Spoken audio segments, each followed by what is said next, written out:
অনেকটা উঁচুতে আছি। চারিদিক শুধু জঙ্গলে ঘেরা। পরে দেখা হবে। চলো দেখা যাক ওখানে কি কি পাওয়া যায়। এই ভিডিওতে আমরা অনেক প্রাচীন মন্দির ঘুরে দেখব, যে মন্দিরগুলোর অনেক আমরা কিন্তু অনেকটা উঁচুতে আছি। চারিদিক শুধু জঙ্গলে ঘেরা। পরে দেখা হবে।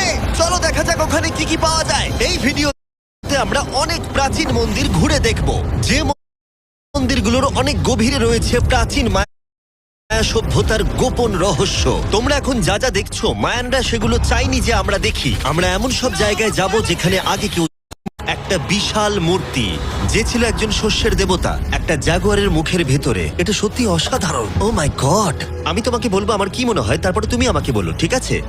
এটা একটা হাত, এটা একটা প্যারেড, আর ওটা মনে হয় টয়লেট। না, ভুল বলেছো। ঠিক আছে। না, ওটা টয়লেট না, ওটা ওর কানের দুল। হ্যাঁ জিমি।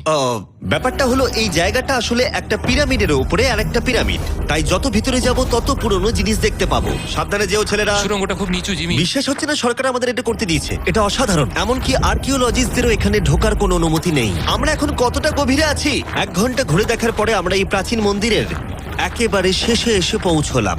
এখানে আসার পরে তুমি বলছো একটা সারপ্রাইজ আছে। হ্যাঁ, এটা গত 2 দশকের মধ্যে খুঁজে পাওয়া গেছে। ও কি? এটা একটা মৃত ব্যক্তির মুখোশ। এটা হলো একটা স্নেক কিংডমের রাজার মুখ। মায়ানরা এইরকম মুখোশ ব্যবহার করত মৃত ব্যক্তিদের সুরক্ষিত রাখার জন্য, যাতে তারা মাটির নিচে সুরক্ষিত থাকে। আমি ধরতে পারি? হ্যাঁ, নিশ্চয়ই। এটা 1000 বছরেরও বেশি পুরনো। হ্যাঁ, তার মানে আমার ঠাকুরদাও বেঁচে ছিলেন না। এটা মিউজিয়ামে কেন রাখা নেই? একটা ইউটিউবার কেন ধরবে? আমার থেকে নিয়ে নাও। ধরো ধরো ধরো। কাউকে কিছু বলো না। ঠিক আশা আছে, করি আমি বলবে মোটেই না। 20 কোটি মানুষকে এটা দেখাবো না। এই অভিযান এখানেই শেষ, কিন্তু আমরা আছি প্রাচীন মন্দিরে ঘেরা একটা বিশাল শহরের একেবারে মাঝখানে। এই ভিডিওতে পরে আমরা অন্যতম 7ম আশ্চর্য দেখতে যাব। চলো কিছু খুঁজে দেখা যাক। এই জঙ্গলটা তাহলে বাঁদরে ভর্তি।